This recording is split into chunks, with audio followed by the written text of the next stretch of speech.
Welcome back. You're watching us here on Chartbusters. IndiGrid is the management which we have with us on our corporate radar. We have the company which has raised around 670 crores via the QIP, and this comes shortly after they raised around 400 crores in September as well. Harsh Shah, who's the CEO of the company, joins in. Thanks a lot, Harsh, for joining in. And nearly 1,100 crore rupees raised via QIP over the last couple of months, in the last quarter itself, so to say.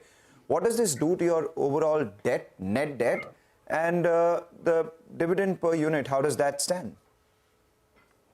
Our net debt to AUM will come in the range of around 60%, which was earlier as well, till the time we acquired Virescent Renewable, which was a 4,000 crore acquisition.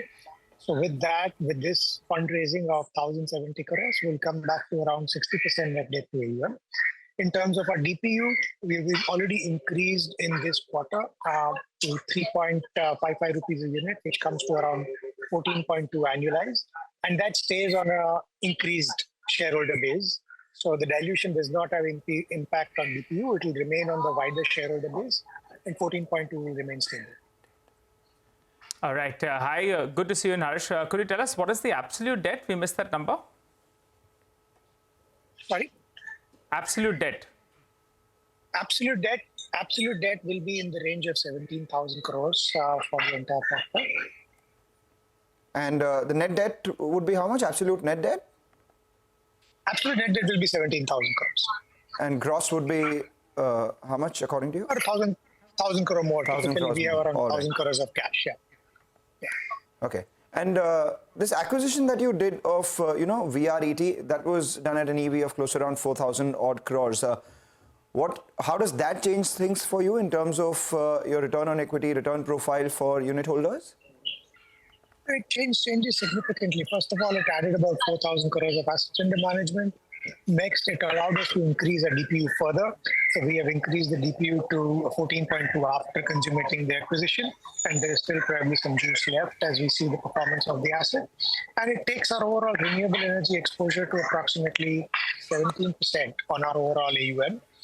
So it helps in a strategic way, it helps in scale, and it has helped in increasing DPU for unit holders. So what does this do to your DPU next year? I mean, this year you've said it's close to around 14.2 annualized. With this VRET coming in, your AUM increasing by about 4,000 odd crores. What does it do to your DPU for the next couple of years? How much does it add? Yeah. So typically we increase the DPU in the Q4, and we have done that over the last 6 years on a year-on-year basis. However, this year, after acquiring Virescent, we've actually raised DPU mid of the year for the first time, which is increased to 14.2. And looking at the growth that you're looking at in the sector and Virescent performance as well, we are confident that this DPU can go further next year as well. By how much? No, that's something which we guide up in Q4, but we are confident that it will go up. Okay, all right. Your AUM size, I think, you're guiding that it moves to around 30,000 crores odd. What is the path? What is the assets that you've identified as well? So we are looking over 1 lakh crores of pipelines in transmission sector this year.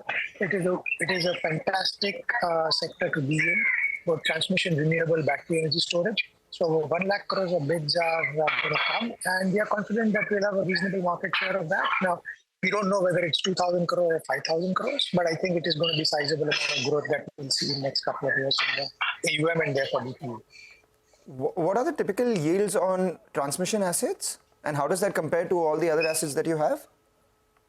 So, I mean, we have largely transmission assets, which is 83% of our portfolio. On an average, we've seen yields in the range of 10 to 12% of transmission assets, and it changes depending on interest rates and liquidity at different points in time.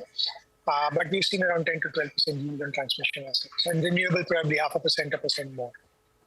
So would you look at increasing your share coming in from renewable or all the other higher yielding assets, so to say? Yeah, I think we have committed to investors that we remain around 75% focused on transmission, and the other 25% will come in from renewable battery energy storage. We recently won one of the first battery energy storage bids of BRPL in Delhi. And we do see renewable and battery energy storage as an area of growth for the country, and we would look to increase at the right risk-reward ratio in the coming years. And you rule out near-term immediate fundraising further, right? Since you've already raised around 1,100 crores, or do you think you will still need to, tap the markets once again? So our fundraising happens largely when on the back of larger acquisitions. This fundraising happened because we acquired 4,000 crores of recent, and if we, look for such acquisitions, it comes up, we have enough debt headroom to acquire, but subsequently we will go and raise capital. But that links to M&A, so I don't think such large transactions coming in near future on capital raising side as well. All right. Thank you for joining in, Harsh, and giving us a detailed outlook on your business going forward. Wish you good luck, and your unit holders would, of course, await your commentary coming in the DPU for the next year itself. Right, with that, we'll take a short break, come back, get you more on the markets and individual stocks on the other side.